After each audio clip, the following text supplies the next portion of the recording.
Welcome to the GSMC Fitness Podcast, the show that helps you sort through all of the trends, new and old, of the fitness world.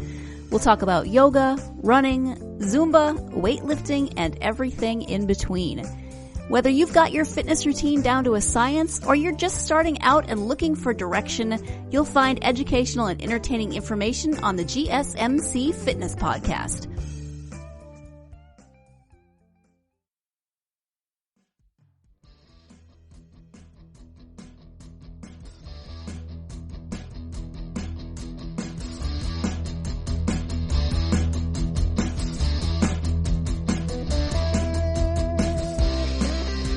Welcome to the GSMC Fitness Podcast. I'm your host, Alexandra.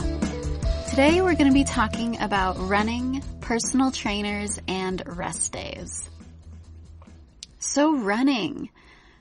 Running is a pretty popular way to stay fit, but it can also be something that's a little bit difficult to get into, as simple as it sounds. And in my opinion, the reason that it can be kind of difficult to get into is because it does have higher injury risk than walking. And that's not because running is dangerous, that's simply because, in general, the average person doesn't know what correct form is, and they might go too intensely at first as well, and if they're not used to it, that can also push for some injuries. And when you have knee injuries, even if minor, you gotta rest a little bit, you gotta stretch, and then you kind of get thrown off because you're not running anymore. So, running in general, or even just jogging, are really, really good for the knees and joints and bones, which the knees part in particular can be surprising for some people. A lot of people assume that it's bad for the knees. That's if you're doing it incorrectly or too intensely for your level. Then, yes, it becomes bad for the knees. But in general, it's really great for the knees. That impact is good for the bones and all the joints, the knees, the ankles. It really strengthens your muscles and your tendons. And, of course, anything that gets your heart rate up like that is good for the cardiovascular health. So running and jogging, great choice for cardio for anyone who wants to get into that.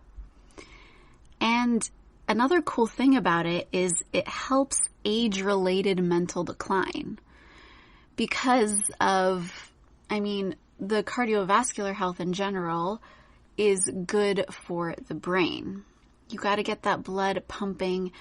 Anything like that, getting you more active, is very, very great for the brain. And there is some research to support the mental decline help related issues and how running can help that.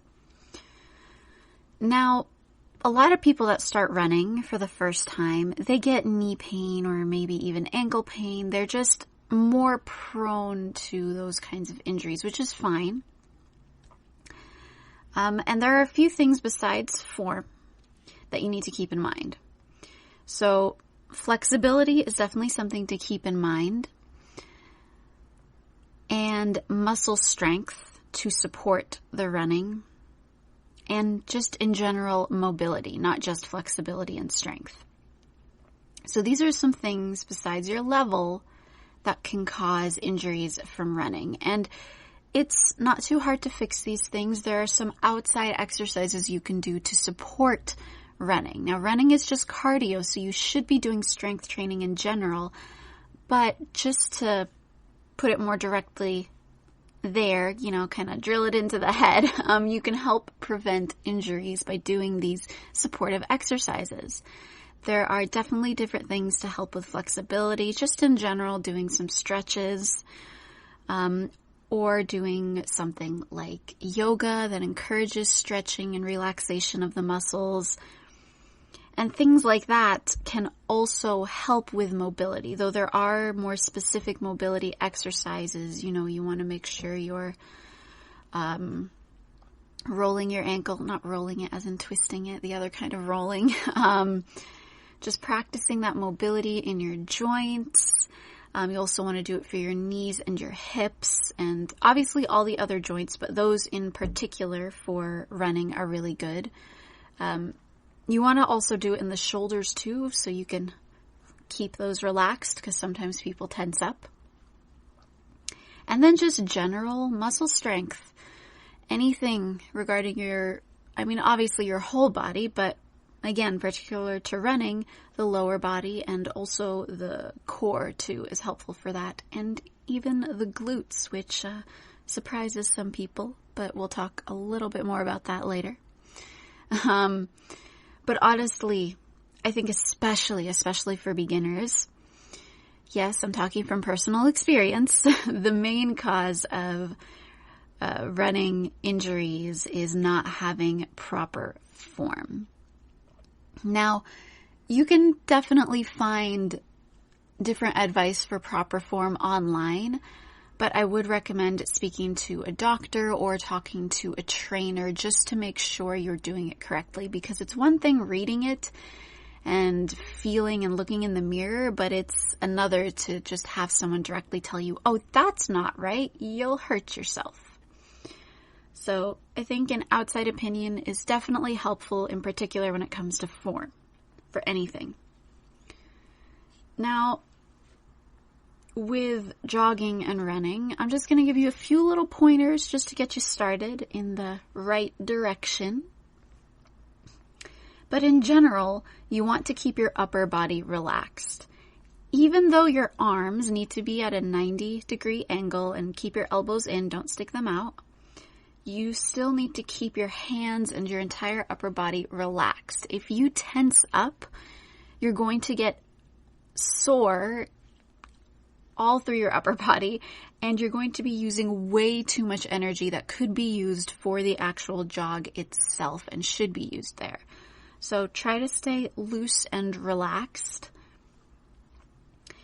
And you want to make sure you also relax your breathing. Don't breathe too heavily. Don't strain yourself. Again, especially if you're new, start easy.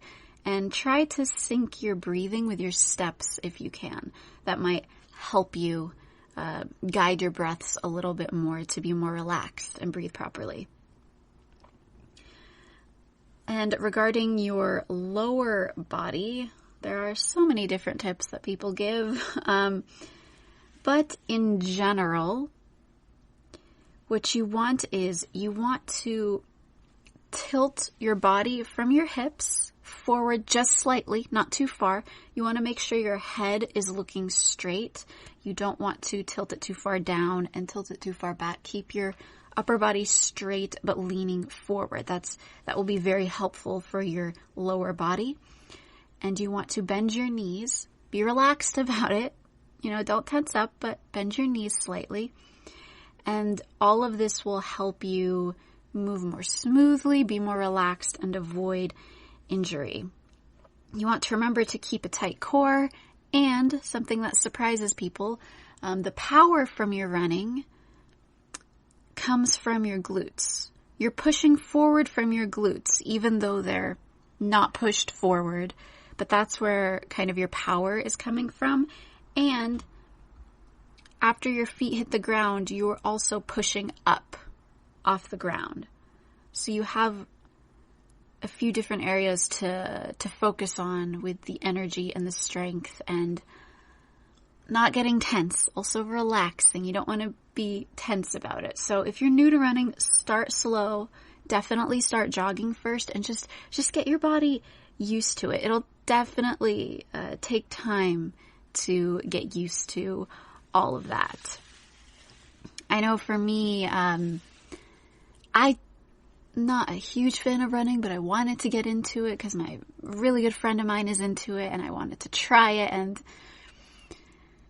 I actually found something helpful. I'm going to recommend an app that I absolutely love, and I specifically found it because I wanted something catered towards beginners. And it's called C25K. So literally C, the numbers 25, and then K. So it's supposed to train you for a 5K marathon, hypothetically, but you don't have to use it that way. It's set up so you're running 3 times a week, and roughly each week it changes to be slightly more intense. However, you can do it at your pace. So what I did the first week multiple times. I did the first week for about a month, I believe. Yeah, maybe 2 or 3 weeks I did it. And then the second week I did that for 2 weeks, something like that. Anyway, I did the app for a decent amount of time, and I did it at my own pace while still following it. And honestly, I love the way the app runs, and I think it's really, really great for beginners of all ages. Honestly, it is. And you don't even have to run. Just jog. Do it at a very steady pace. That's enough about running for now. We're going to take a quick break. And when we come back, we are going to talk about alternatives to running if you're not a big fan of that. Do you want to be healthier, yet you just don't know what to do? All these shows telling you this and that, but nothing seems to work. Well, listen close. Golden State Media Concepts has got something great for you. The Health and Wellness Podcast dedicated to workout trends, healthy eating habits, diet, and everything about healthy living. Join us in our banters as we help you not just live life to the fullest, but live it to the healthiest.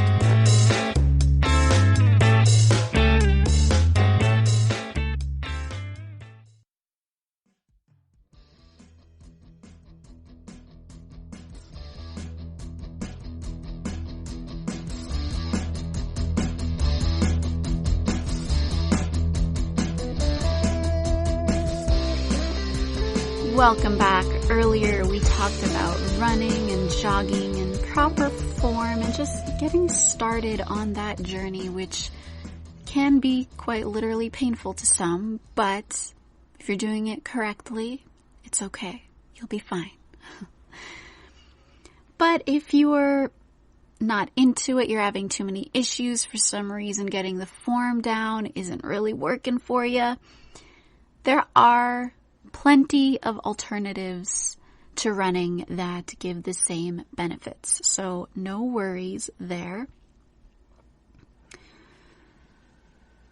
Running can be definitely hard on joints and knees. So don't worry if you're having too many issues with your knees and joints, whether it's arthritis or just you can't figure out how to do it correctly for your pace. So one popular option is the elliptical.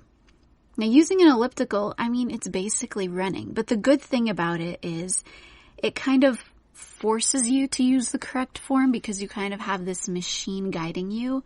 And you can also adjust the setting to what's best for you. Now, the thing about the elliptical is you need to add resistance to it or you're not getting the same benefits as running. Otherwise, it's honestly just like taking a walk. You could just take a walk and it would be the same thing. So you need to make sure you're adding resistance if you decide to use an elliptical. But don't worry if that's not your thing either. There are other options like cycling, for example. That's my favorite, one of my favorites. To do instead of running. And this could be done indoors, outdoors, whatever it is. I've talked about it before. I'm not a huge fan of indoors, but that might be a good place to start. You can get some advice from the coach and have some encouragement from people around you. And it's great, especially if you live in a city and it's difficult to go for a bike ride. But I personally love bike rides. Cycling is great as long as, this is the other thing, cycling is great and not hard on your knees as long as you keep the proper form, but it's easier on a bicycle because just make sure the seat is high enough. Or if you're in spin class, just make sure you're standing, but like the coach will help you through all of that. But if you're just biking outside, make sure your seat's high enough and your legs extend as far as they should, not too far, and your knees will be fine.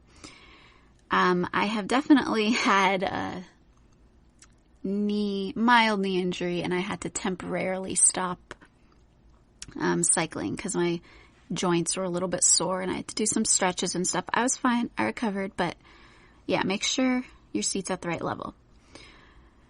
Now, if none of those are your thing, totally understandable, especially if you're not a big person on machines. You don't want to use ellipticals or a cycling machine or bicycle or anything like that. You could do swimming or rowing. Now, swimming, yeah, lots of people definitely swim, and that's a great option to go. It's definitely not hard on the joints whatsoever, but you still get that resistance from the water, and it's just fun. I mean, even in the winter, if you're near an indoor pool or anything like that, swimming's a great way to go. There are definitely all kinds of swimming classes you can take, or just go at your own pace. And then there's rowing. Now, when I first heard about this one, I was surprised. Like, this is a popular option. How many people actually go rowing? But surprisingly, a lot of people do. And it's a great workout for the upper body, for the core, all the back and forth movements. I mean, it's great for whole body. It's a great general whole body workout.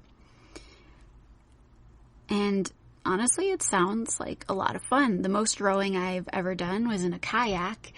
And, I mean, yeah, that was exhausting, but it was more casual, so it was more exhausting on my arms than anything. I wasn't trying to get a workout. It was more just a relaxing time with friends. It wasn't anything intense. But even as just a relaxing time that wasn't supposed to be intense, I definitely got a workout. So I can definitely see how proper rowing as like just training, how intense that can be and how beneficial that can be. So it's definitely an option if you're close enough to any water and you want to try that out. Maybe even just on the weekends. I think that's a cool route to go. Another great option is hiking. Hiking is different than just taking a walk because it provides that resistance, but it's not really the same as running, right? It's not so harsh and intense. So hiking's a great way to go if you can go to the mountains, depending on your schedule, either during the week in the early morning or weekends, wherever you live. If you have the option, I think you should try it out. At least if you have some hills, try some of those first and then go on slightly bigger mountains. You don't have to do anything crazy whatsoever, but it's definitely a great way to go. Now, I'm not a huge fan of hiking, but I still like it a lot just because I think it's worth it to see the nature. It can be a beautiful experience. So if you don't like running, but you want to do something really similar with no machinery, I suggest hiking. It's honestly a lot of fun. Just, take your time. If you're doing something a little more intense, pay attention to the altitude, pace yourself, do it the right way, and it's wonderful. Now my favorite, the one I saved for last, is dancing. Any dance you could possibly imagine or think of, or even martial arts. I kind of including that within dancing because they're similar. Both of those are amazing because if you take a class or you do it at home like a class does, you get the individual strength training of different parts of the body to practice the fighting moves or to practice the dance moves. And then from the choreography or the sparring, whatever it is, you get in the cardio. It's a wonderful mixture of things, plus you get that benefit of the running without actually running. It's my favorite option. It's the one I recommend above all else, but if you're not into that, totally understand.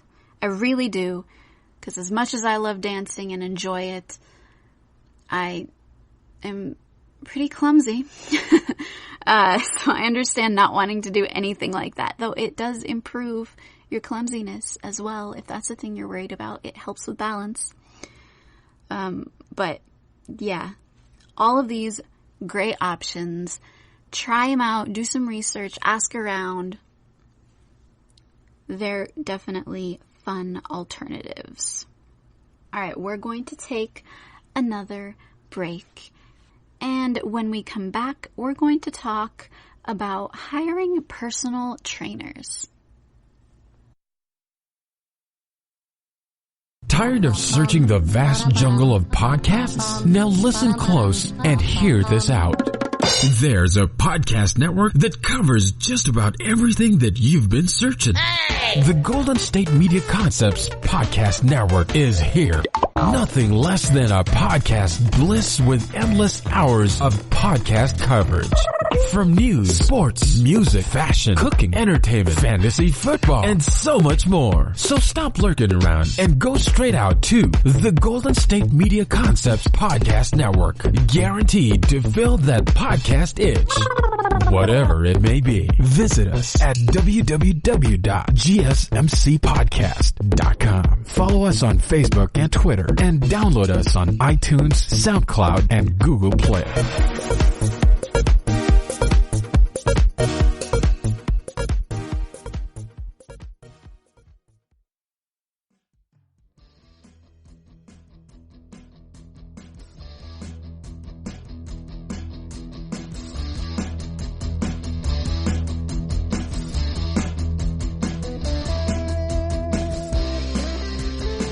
Welcome back. Earlier, we talked about some alternatives to running and jogging if that's not really your thing, and the one I most highly recommended was dancing or martial arts, but there are plenty of other options. Don't forget those if you're not into my favorites. So now we're going to talk a little bit about hiring a personal trainer, and is that really worth it? Is it worth investing in? Well, there's lots of things to consider, so let's break it down a bit. Now, let me say this first. I'm talking about a general trainer. I'm not talking about a specialist. I'm not talking about someone to help rehabilitate from injury or to help cancer patients or for children or the elderly, or I'm not talking about specialists. I'm talking about a general trainer, someone you might be able to find at a gym or even independently. I'm talking about these types of trainers. Now, I have never had one before. However, I do see both reasons why people do and don't want to hire one. So first, let's talk pros. Let's talk pros first. Now, the one thing that personal trainers have is information. They can definitely help to educate you on what you need to be doing for you. They could possibly, depending on the trainer, give some nutritional information, and they can, like I mentioned before, they can definitely help with form, which is super, super important. So that will help you to prevent injuries. Now, the other main reason I feel like people choose to hire a personal trainer is motivation, which is completely understandable.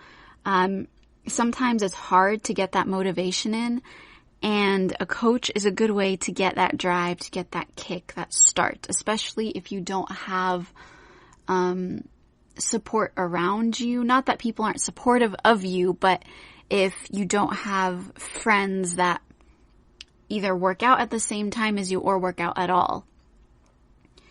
So it's nice to have someone that you know will be able to be there for you every single time, because that's their job.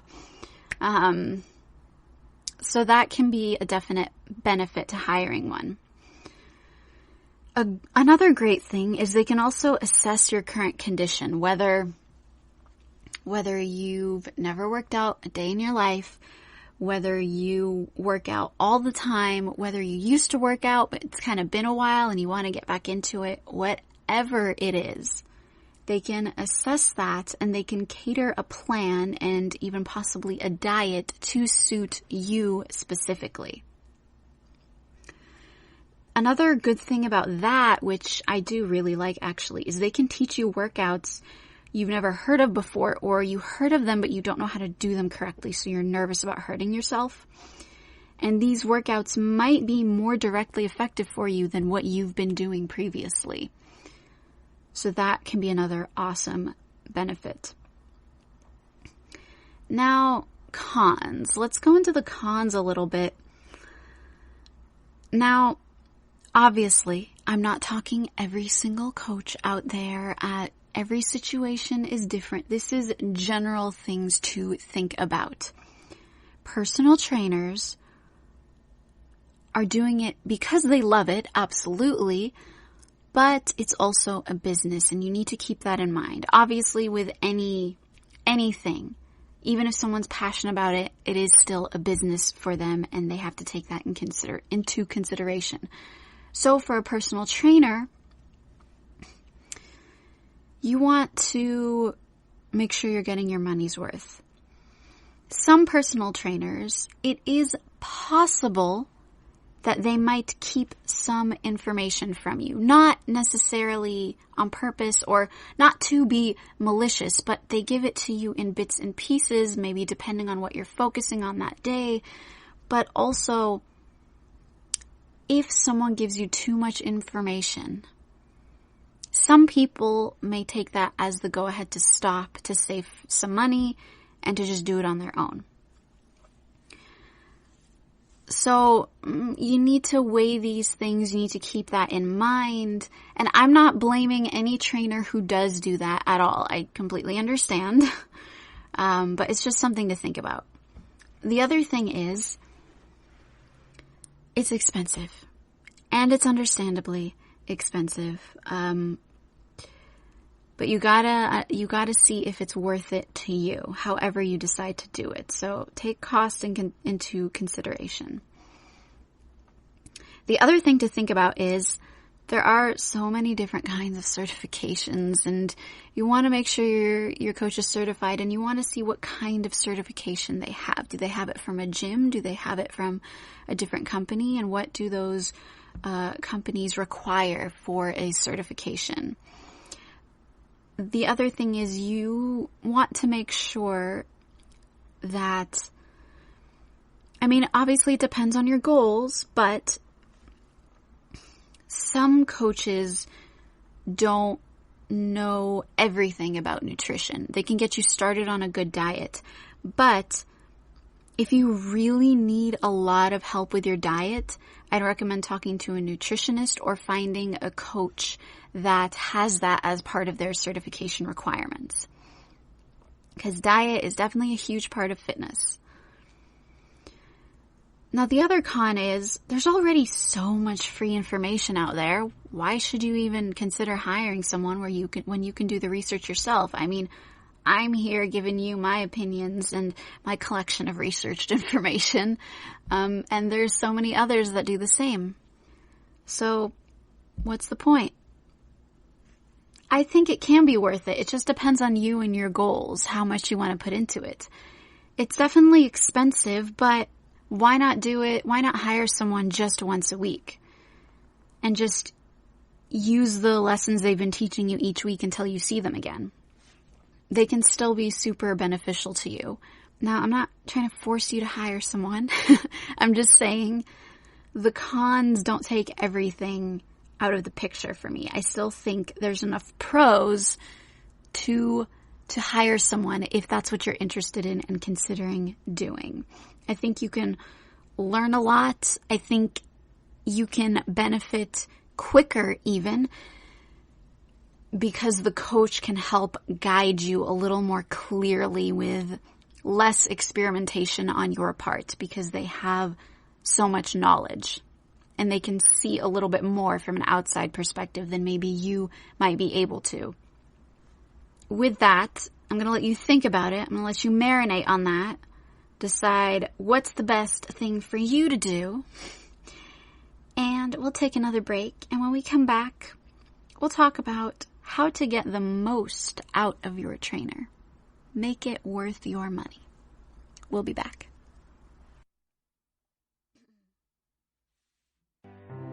The GSMC Life and Happiness Podcast takes you on a journey of exploration. We'll discuss tried and true methods alongside the latest trends of how to best live your life to its fullest and happiest. From psychology to meditation, science to self-help books, the GSMC Life and Happiness Podcast will help you to discover what makes you happy and how you can live life being the best you possible. Download the GSMC Life and Happiness Podcast on iTunes, Stitcher, SoundCloud, Google Play, or anywhere you find podcasts. Just type GSMC in the search bar.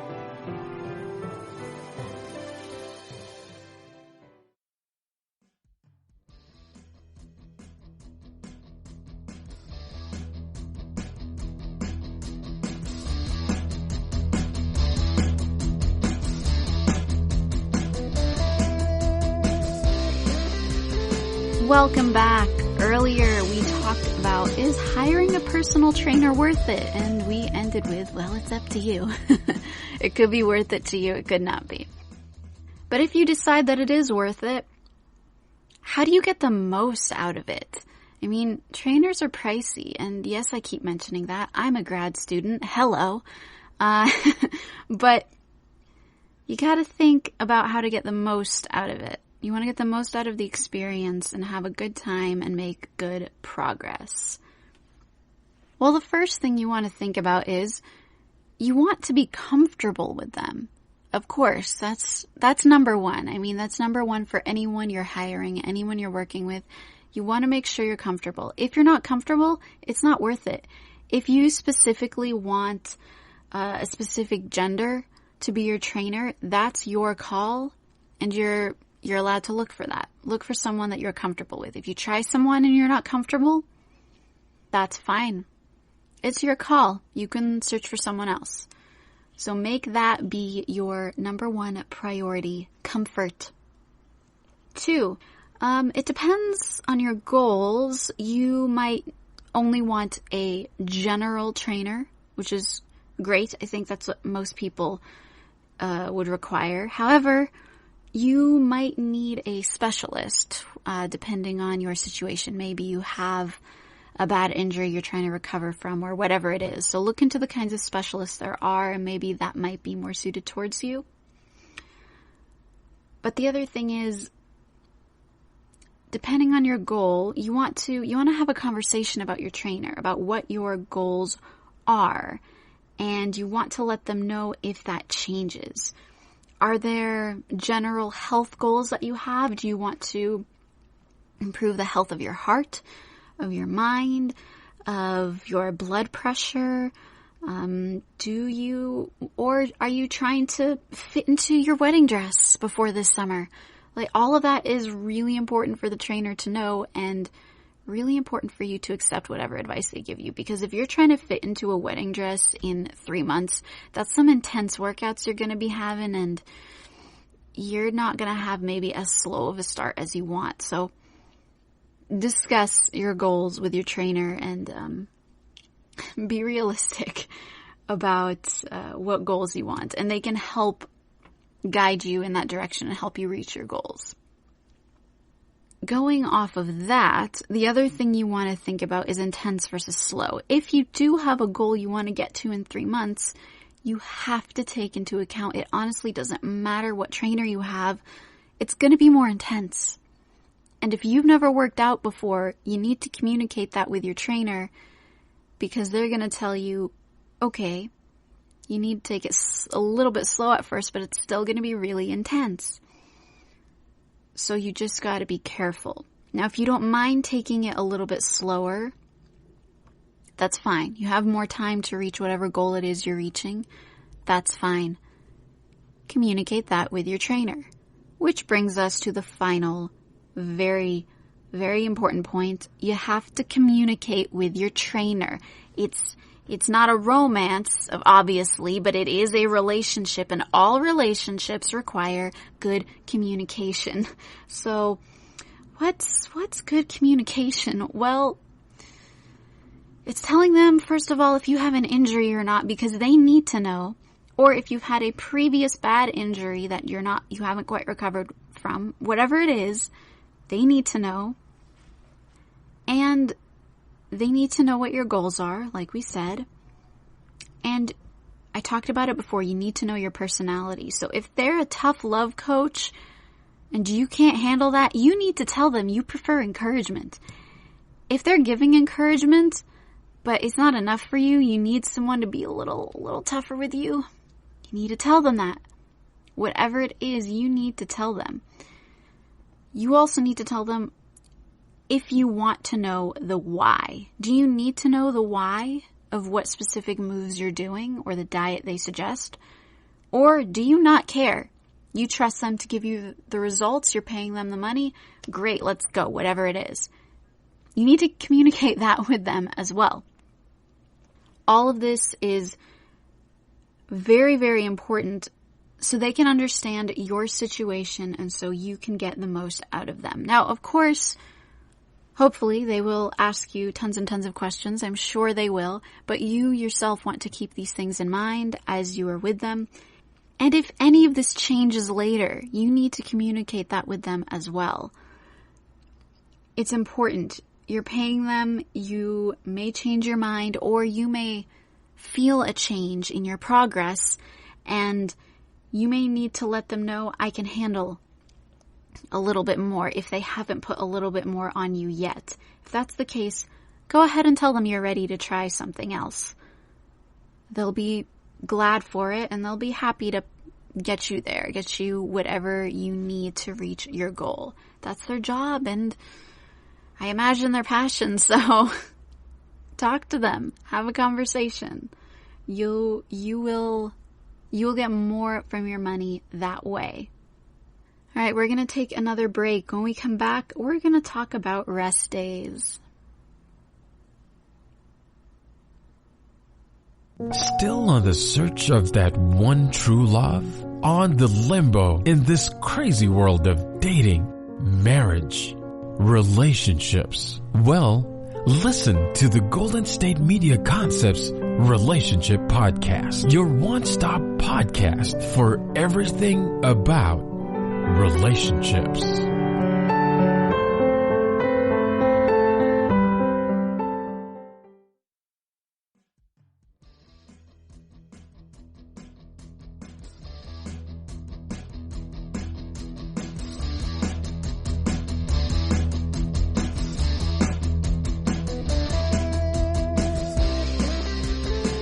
Welcome back. Earlier, we talked about how to get the most out of your trainer.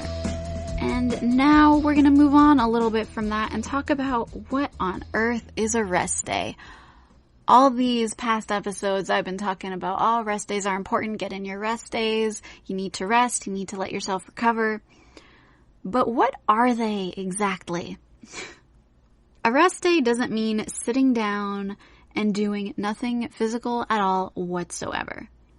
That's not what it is. Even if you want it to be, it's not. I'm not saying that you can't have some days where you do nothing, but try not to. At least not super often. When you work out, you're tearing your muscles a little bit, and you're causing your body some inflammation. And with this inflammation, your immune system is weakened because your body is trying to repair itself and recover. So you do need some type of rest time to recover so you don't get sick. It can be easier to catch a bug if you're not taking in these rest days. However, you don't necessarily want to sit and do nothing. You want to have a lower impact, a more relaxing mobility type workout. You can do anything, anything simple, yoga, flexibility, If you normally train for marathons, you might want to do something like a light jog, take a walk. Even going on errands or cleaning up the house, you're taking this rest day as time to clean. That's great. That's still physical. If you're out and about, instead of taking an elevator, you usually take the stairs. Take the stairs. Whatever it is you're doing, base it on your level. What's your normal workout level? And just reduce that. A good way to think about it is you need to move. You can get your heart rate up a little bit, but don't make yourself out of breath. That's a good gauge of if you're resting enough or working enough, moving around enough on that rest day. Now today, as of me recording this, is my rest day, and I've moved around a little bit. I've gone outside, but I haven't moved around enough, and I can feel it. I'm starting to get antsy, and I'm going to do a very, very light workout a little bit later, and I can definitely feel it. So pay attention to how your body feels on your rest day. If you feel antsy, do a little bit more. If you're really, really sore, just let your body rest. It's fine. You just need to rest, and you need your protein, and you'll be good. The thing about rest days is they're not just about giving your body a break, they're about giving your mind a break too. When you get into a workout routine, all you're thinking about are goals, and then you're counting, and you're making sure you're doing all these scheduling things, doing each part of the body and your cardio versus strength, and it can be a lot to think about. So don't think about any of that on your rest day. Just chill. Just relax. You don't need to think about that at all when you're taking your break. No counting, nothing. Just let your body repair. Now, how do you know if you need a rest day? Well, you should feel if you need a rest day, honestly. You can kind of tell, but just here's some signs to let you know, oh, you're overworking yourself. If you feel extremely tired, like way more than you expected, that's not good. You're going a little too far. If you're getting a little moody, if your mood is in a not great place, that shouldn't happen. When you work out, your body's producing endorphins, and you should be in a good mood. I know in the beginning there might be a mild buffer, especially if you're not excited about working out, but that should turn around real quick, and you should be in a great mood overall, not just from endorphins. But if you're really severely fatigued, you're going to be in a bad mood, and that's not good. Another really important indicator is you need longer recovery times. That's not good. That means you're not making progress. You're going too hard, and your body needs time to chill. It's telling you, let me rest. This is why I'm giving you more time to recover, because I need to force you to. Because burnout is a thing, and you don't want to burn out. Another important indicator is pain, especially in the joints. Obviously, there's a soreness that comes with working out, but too much consistent pain, and especially in the joints, you shouldn't have any pain in the joints. That's not good. I've definitely overdone it before, though it's rare for me because I'm the type that goes at a steady pace. I'm not a person that's training for something specific necessarily. I just have my goals and what I like to do. So overdoing it's not in my nature, but I understand if you're trying to push yourself and work hard, you can get in this excited mindset, this overexcited mindset, and sometimes go a little too far. And it's important to recognize that before it gets to the burnout point. So you can take your time, and that way you can get into a better regulated routine of resting versus working out hard. So take all that into consideration and pay attention to how your body feels. Pay attention to what it's telling you, if you need a break or not. And we need a break right now, actually. So we're going to take a break. And coming back, we're going to talk about a bad workout. Not rest days, but just having a bad workout day and how that goes.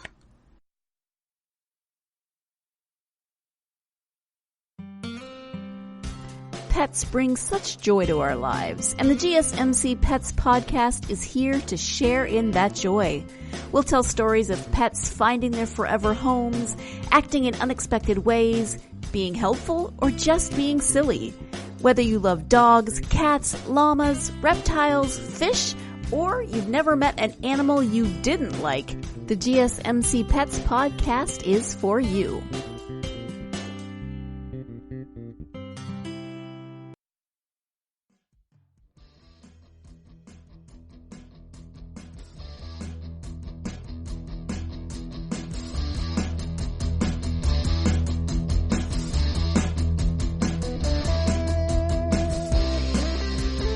Welcome back. So in the last segment, we talked about what a rest day is. Now, we're not going to talk about a rest day. We're going to talk about a bad workout day. Now, that doesn't necessarily mean you need a rest day. I know I've mentioned that before. A bad workout can be an indicator that you need to rest, but it could also just be a bad workout day. Now, why do these days even happen? I think one of the main reasons can be distraction. A lot of times people get distracted when they work out. It can be your work related. It can be work related, school related. You're waiting on a call. You're just looking at social media a lot. Whatever it is, you're just not into it. You're feeling distracted. Everything around you is more interesting than working out. I can understand that. But when you work out, try to put your phone away. Another reason you can have a bad workout is poor nutrition or not enough sleep. So remember how I keep repeating that nutrition and diet is very important, because it is. All of them can help your workout a lot. All of them will help your workout a lot. So you need that nutrition to support the workout. You also need enough sleep, because if you don't sleep, you're going to be so exhausted, and you're not going to be able to do anything, let alone want to do anything. Your motivation level will be so low, and you're not going to be able to do as many reps as you normally do, or go for as long as you normally do. Whatever it is, it's going to be cut down by lack of sleep and lack of proper nutrition. Another reason is lack of goals. This one is important, because your goal could be just general fitness and just being healthier all around, and that's wonderful. But if you're having too many bad workout days, try to have more specific goals. That can be a little bit more motivating, because it feels like it's a little bit more direct. You're working towards something specific. Nothing's wrong with wanting overall general health. That's my general goal too. But I also have mini goals within that, specific goals. I want certain types of muscle definition. I want those to be a little bit improved. Certain areas for different people are more problem areas. They're harder to get toned in those areas. So that might be a goal for you to pursue or think about pursuing. It could be you want to change your fat to muscle ratio. You want to lower your fat percentage in your body just a little bit more. That's a good one to work towards. Whatever it is, have something a little more specific. That can be a little bit more of a boost, something a little bit more encouraging and specific to think about. Now, I feel like a popular one, a common one, I should say, that people don't necessarily realize is you get bored. You get bored with the same routine over and over and over and over again. So when you work out, you don't want to just change up routine for the sake of just improvement and being more intense or working towards something else. You want to change it up for the sake of interest. Your muscles will get bored, not just you. You're just not going to want to do it anymore. So you want to adjust. There are different exercises that work the same muscles. So You don't need to stress. You have options to go into, and you can mix things up every once in a while. My problem is I just find all working out incredibly boring. And I mean the monotony of counting, and I don't like the gym either. I get too much in that bored mindset over there. So if I do regular workouts at home, it's easier for me, and I still do them, and it's fine. Especially if I pair it with a show in the background or music. But that's why I prefer stuff like taking classes like dancing or martial arts. Those are my two favorites. So if you're bored with your routine, switch it up. And if switching it up is not enough, take a class. Take lessons. However you want to take the lessons. You can even take them online, whatever it is. Just get yourself interested again by changing things up. When I first started taking proper dance lessons, I went 4 times a week at first. Because the first time I went, the teacher wanted to check my level. And then she was like, okay, you can go to this class if you want. And because the cost is the same, how it was run, the cost was the same. So you could go to all of the sessions within that price. So I was like, cool, I'll just go to all of them. It'll be a workout anyway, and I'll get trained at different levels on different days. That's cool with me. I'm learning either way and getting the workout either way. So I went 4 times a week. Then I got invited to an extra session that's a little bit longer and more intensive and more specific. So I ended up going 5 days a week because I loved it that much. I was that motivated to go and that into it. And when I talked to people about it, they were shocked. They're like, how can you go 5 times a week? That's insane. Well, honestly, I loved it. I wasn't even thinking about health anymore or fitness anymore. That was the last thing on my mind. I just loved it. I just loved it so much I went that often. Now I don't really have the time to go that often, but when I can, I make the time to dance, and I'm going to start going more regularly. But until then, I'm keeping myself fit because I want to be able to go to class again and say that, okay, I'm not that far behind. I still can do some things, and I'm still in shape enough to do this. All right. So that's definitely a kind of specific but great motivator for me to stay in shape, besides just wanting to stay in shape. I love having something to learn about because it's more fun, and then you're not stressing and focusing on the health aspects and just focusing on the progress you're making or not making. That can be really stressful and demotivating. So keep that in mind. If you have a bad workout day, check your sleep, check your nutrition, check your routine, and check what's going on in your life that's distracting, and see how you can adjust. What can you do? And if you need to take a lesson in something, just try. Try anything. Go to one class somewhere and see if you like it. If you don't, try a different one.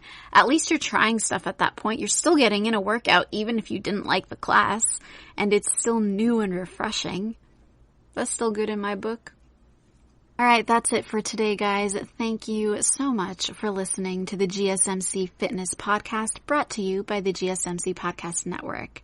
I'd like to ask that you please remember to subscribe to the show and write a nice review. It really helps us out. And please follow us on Facebook and Twitter. You can see me give little updates and extra advice and links to helpful articles.